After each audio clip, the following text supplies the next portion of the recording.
रहे हैं, त्रिलोकीनाथ जी भी दर्शन किया हमने।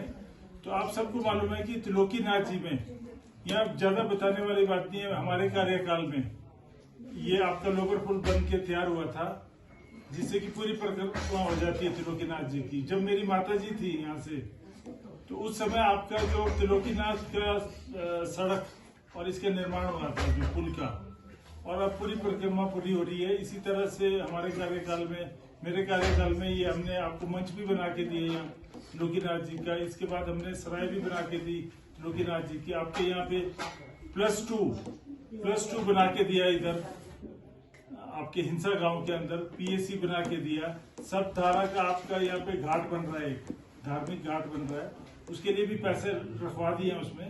तो सब धारा से जो पानी आता है धार्मिक घाट बनेगा। और हमारे कार्यकाल में PMYGS मोदी सरकार ने यहाँ 19 करोड़ रुपए की लागत से PMYGS, ये जो आपका पूरा सर्कुलर रोड है, इसका मेट्रो का चौड़ाई बढ़े, यहाँ पे चौड़ा करके इसको धार्मिक पर्यटन यहाँ पे विकसित करेंगे। पूरे भारतवर्ष में चाहे बद्रीनाथ है, केदारनाथ है, या महाकालेश्वर है, कोई भी धाम, मदुरई है, हर जगह आध्यात्मिक, हम सिर्फ आर्थिक तरीके से भारतीय जनता पार्टी नहीं जीवन धारण करती है और बढ़ावा देती है, बल्कि पूरे देश में एक आध्यात्मिक तरीके से भी इस तरह से जनता को विकसित करती है कि अच्छे कार्य करे।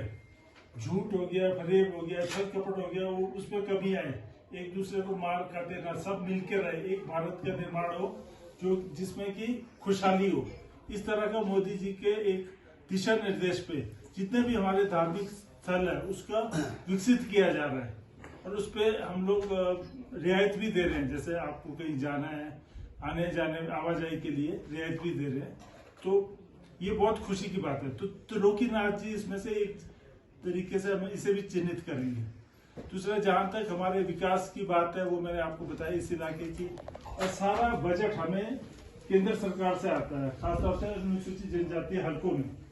तो अभी आप भारत सरकार में समर्थन देंगे और यहाँ पे आपकी सरकार बनेगी भारतीय जनता पार्टी की, तो आपको बजट की कोई कमी नहीं होगी। 2 मरतबा पहले भी NDA 1 NDA 2 में अच्छा पैसा आया है, बजट आया है, जो कि अभी हमारी कांग्रेस सरकार है उसमें बहुत ज्यादा कमी आई है। चाहे वो कृषि के मामले में देख लो, चाहे बागवानी के मामले में देख लो, जितने भी उपकरण है हमारे, जितने भी हमारे ये बीज आती है, जैसे खाद आता था, उस पर सब्सिडी सारी खत्म कर दी है इन्होंने। तो पॉली हाउसेस बनते थे, वो भी बंद हो गया। तो ये सारे जितनी भी दिक्कतें परेशानियां आ रही है, ये हमने इस बार कांग्रेस सरकार और कांग्रेस पार्टी से तंग आके 14-15 विधायकों ने मन बनाया है कि हम केंद्र सरकार के प्रत्याशी को वोट करेंगे कि हमें बजट की दिक्कत ना आए। उसके एवज में हमको इन्होंने तानाशाही करके हमें निकाल दिया गया। उच्च न्यायालय में जो फैसला नहीं हुआ तो अब आप लोगों के बीच आया है, आपके न्यायालय में। तो आप लोगों ने समर्थन देना है। जो लोग विधायकों को संतुष्ट नहीं कर सकते, आप सोच सकते हैं कि वो मतदाता को संतुष्ट करे, वो सरकार या वो पार्टी, ये कभी नहीं हो सकता। तो आप लोगों ने मन बनाना है। इस बार भारतीय जनता पार्टी का मैं प्रत्याशी हूँ। उपचुनाव में आप लोगों ने समर्थन देना मुझे।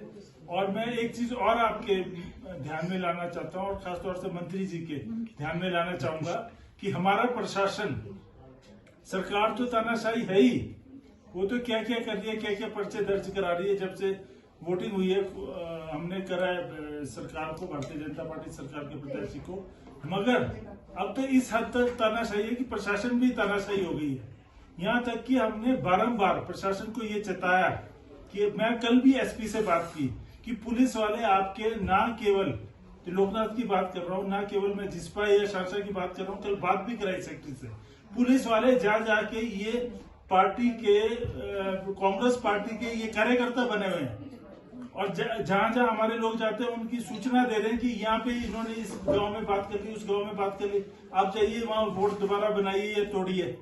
और जहां जहां हमारे लोग कार्यकर्ता पोस्टर लगा रहे, झंडे लगा रहे, बैजेस लगा रहे, ये घरों में जाके उनके प्राइवेट प्रॉपर्टीज के अंदर घुस के वहां से उखाड़ रहे हैं, रात रात को उखाड़ रहे हैं। ये क्या सरकार है? शर्म आती है मुझे ऐसा सोचते हुए कि मैं भी इस पार्टी में कभी रहा था। घिन आती है मुझे ये सोच के। जहां धारा 144 लगी है मॉल रोड और यहाँ पे रिज मैदान में, वहां पे आक्रमण करवाते हैं अपने कार्यकर्ताओं से। ये तो इनका, आप ये इनकी कथनी और करनी में बहुत फर्क है। तो आप सतर्क रहिएगा। इस बारे में हम chief election commission of India से बात करेंगे कि वो यहाँ का दौरा करे, संज्ञान ले। ये तिब्बत बॉर्डर की सीमा पर पड़ता है हमारा ये जो विधानसभा क्षेत्र है। यहाँ मैं इलेक्शन कमीशन ऑफ इंडिया से गुहार लगाता हूँ। आज मंत्री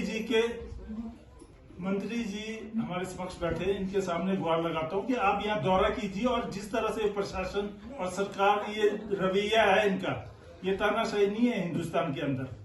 हम भी देखेंगे कि ये जो रवैया अपनाया, इसका एक एक दूध का दूध पानी का पानी करेंगे। हम भी इसमें जाएंगे, न्यायालय में जाएंगे और देखेंगे। तो इन्होंने कई तरह के प्रताड़ित करने का मन बनाया हुआ है, हम लोगों को दबाने का मन बनाया हुआ है। अब आप लोगों ने दबना नहीं है। और ये जो आरोप लगाते हैं, अनशर्ट आरोप लगाते हैं कि हमने गलत किया, हमने सरकार को धोखा दिया। धोखा ये लोग दे रहे हैं। धोखा ये लोग सुबह से शाम तक देते हैं। सरकार के अंदर बैठ के 2 मिनट आप सरकार के अंदर बैठ के ये सुबह से शाम तक फाइलों में धोखा देते हैं हमको। जो काम इनके नहीं होते वो बोलते हैं हम कर रहे हैं, उसमें हस्ताक्षर कर रहे होते हैं, गुमराह करते हैं, तोड़ मरोड़ के बात करते हैं। तो आप इसका संज्ञान लीजिए और सारे के सारे वोट इस बार भारतीय जनता पार्टी मोदी जी के नाम से आप यहाँ से चुनाव जिताइए हमें। और आपके जो भी कार्य होंगे, अधूरे रहे हैं, कुछ नहीं हो रहे हैं या तानाशाही हो रही है, किसी को दबाया जा रहा है, प्रताड़ित किया जा रहा है, हम देखेंगे उसमें निष्पक्ष तरीके से कार्य होगा। और मैं माननीय मंत्री जी का धन्यवाद करता हूँ, आपने समय निकाला और आप हमारे साथ आए। धन्यवाद। जय हिंद, जय भारत।